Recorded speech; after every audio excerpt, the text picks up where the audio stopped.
എനിക്ക് പണ്ടുണ്ടായിരുന്ന ഒത്തിരി ഇൻസെക്യൂരിറ്റീസ് എൻ്റെ തലേന്നും മനസ്സിൽ നിന്നൊക്കെ വാനിഷ് ചെയ്ത് പോകാനായിട്ട് എന്നെ സഹായിച്ച ഒരു കാര്യം എന്ന് പറഞ്ഞാൽ ഞാനൊരു മദർ ആയതാണെന്ന് ഞാൻ പറയും. കാരണം പണ്ട് ഞാൻ പുറത്ത് പോകുമ്പോൾ അയ്യോ ഇത് ഇന്ന് ഏത് ഡ്രസ്സ് ഇടും, ഇത് ഇന്നലെ ഇട്ടതാണല്ലോ അല്ലെങ്കിൽ 2 ദിവസം മുന്നേ ഇട്ടതാണല്ലോ, ഇത് ഇന്നിട്ടാൽ എങ്ങനെ ശരിയാവും, പിന്നെ മുടി എങ്ങനെ കിട്ടും, അത് ഇത് തേങ്ങ മാങ്ങ എന്ന് പറഞ്ഞിട്ട് എനിക്ക് ഒത്തിരി ഇൻസെക്യൂരിറ്റീസ് എന്ന് പറഞ്ഞാൽ നമുക്കിതിനെ വിളിക്കാതെ എനിക്ക് തോന്നുന്നു എനിക്ക് ഒത്തിരി ഉണ്ടായിരുന്നു. പക്ഷേ ഒരു മദർ ആയതിനു ശേഷം ഞാൻ ഏതൊരു ഡ്രസ്സിലും ഏതൊരു സാഹചര്യത്തിലും എന്തിലും ഞാൻ വളരെ കംഫർട്ടബിൾ ആണ് എന്നുള്ളതാണ് എനിക്ക് വന്ന വലിയൊരു ചേഞ്ച് എന്ന് എനിക്ക് എപ്പോഴും ഫീൽ ചെയ്യാറുണ്ട്.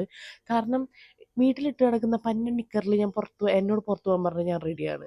ഒരു പന്ന അവിഞ്ഞ ടീഷർട്ടിൽ പുറത്ത് പോകാൻ പറഞ്ഞാൽ ഞാൻ അതിലും റെഡിയാണ്.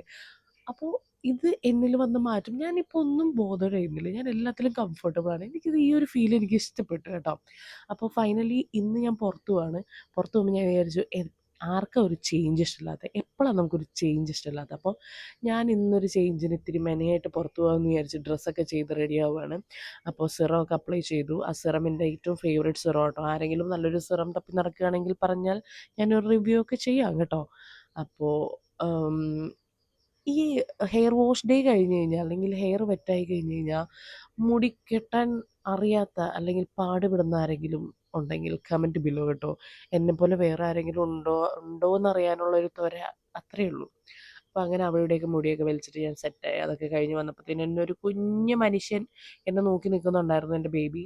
അതൊക്കെ കഴിഞ്ഞ് ഞാൻ ചായയൊക്കെ കുടിച്ചു. അപ്പോൾ സിബ്ലിങ്സ് ലബ്ബാണ് നിങ്ങളീ കാണുന്നത്. ഇച്ചിരി ചായക്കടി അവൾക്ക് കടിക്കാൻ കൊടുത്തതാ. കടിയെന്നും പറഞ്ഞിട്ട് വായ തുറന്ന് വന്നതാ. മായയല്ലായിരുന്നു, അത് അണ്ടാവായിരുന്നു. അങ്ങനെ അതൊക്കെ കഴിഞ്ഞ് കുറച്ച് ഷോ ഓഫൊക്കെ കഴിഞ്ഞ് ഞങ്ങൾ ചാലക്കുടിയിലോട്ട് ഇറങ്ങി. ഇന്ന് കുറച്ച് പരിപാടികളുണ്ടായിരുന്നു. കാരണം നമുക്ക് ഈ അടുത്ത് കുറച്ച് ഫങ്ഷൻസും ഒരു ഫോട്ടോഷൂട്ടൊക്കെ വരുന്നുണ്ട്. അപ്പോൾ അതിന് റെൻ്റൽ ജ്വല്ലറിയും കാര്യങ്ങളൊക്കെ എടുക്കാൻ വേണ്ടി വന്നതാണ്. ഇത് ചാലക്കുടിയിൽ നമ്മുടെ സിനി അല്ല, ലൊക്കേഷൻ എനിക്കറിയാൻ പാടില്ലടാ പറയാനായിട്ട്. അപ്പോൾ ഞാൻ അവിടെ പോയി ഞാൻ എന്തായാലും ഇനി ഒരു വീഡിയോ ചെയ്യാം. അവരെന്നെ എന്തായാലും ഇൻവൈറ്റ് ചെയ്തിട്ടുണ്ട് അതിന്. അപ്പോൾ അതൊക്കെ കഴിഞ്ഞ് ഞങ്ങൾ വീട്ടിലെത്തി കഴിഞ്ഞപ്പോൾ വിശന്നപ്പോൾ ഞങ്ങൾ ഇന്ന് രാത്രി മഴയാണ്, ഫുള്ള് മഴയാണ്.